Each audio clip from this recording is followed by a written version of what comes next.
"Rebecca, I need you to run an errand," Harry said. The trouble with Harry was he never planned ahead.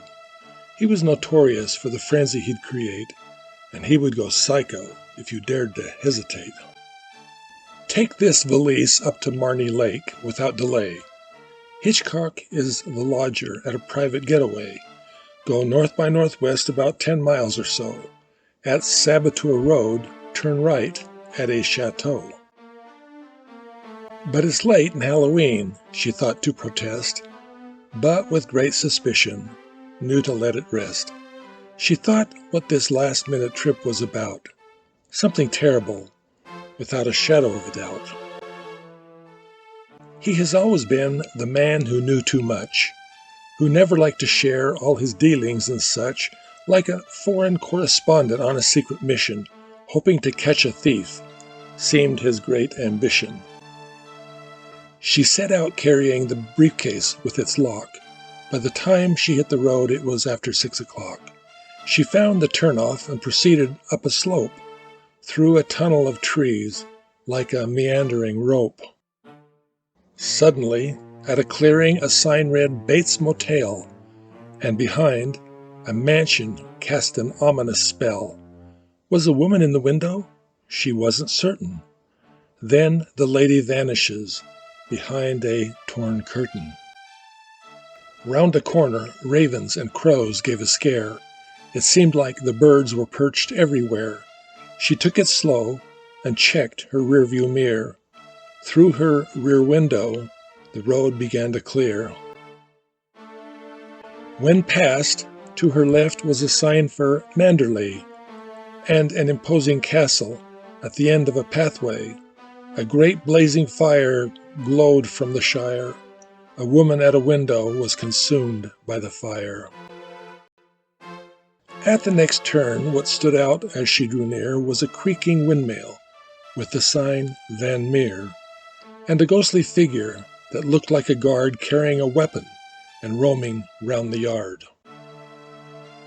As she proceeded, she saw a strange exhibition. It was a tower from an old Spanish mission, and two people wrestling high up in the top. With vertigo the woman fell. Such a long drop. Next, a sheer rock face, two people in the mist, a man dangling a woman by grasping one wrist. Stopping the car, should she rush more to their aid? He pulled the woman up to carry her up the grade. Suddenly the road came to an abrupt end. In front of a staircase she had to ascend. Exiting the car, clutching the briefcase, the 39 steps she tippy-toed, his lodge to grace. By this time the wind whipped up a gale. The rain began to fall with a touch of hail. When lightning flashed with a mighty roar, she finally approached the hideaway door.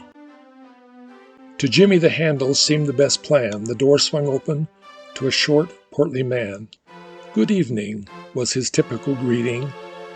"Please do enter," he said, at their meeting.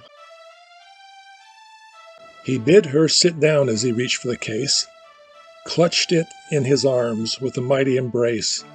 The violence of the lightning and thunder greatly intensified to her fear and wonder. The roof moaned as the timbers squealed. The windows rattled as the fixtures reeled. Lights all went out as the room went dark. Electrical sockets flashed, crackled, and sparked. The violence of the world seemed all around. Rebecca screamed as no comfort she found. Hitchcock calmly smiled and tried to assure, "Pandora's not happy, but the case is secure." He went to a wall safe and twirled the dial. The door sprang open as he turned with a smile. Inserting the case, he sealed up the vault as the weather ceased its ferocious assault. "The briefcase contains evils I now command, to be released only to whatever I've planned. Thanks for this MacGuffin you brought safely to me, and happy Halloween. Now I can start planning my next mystery."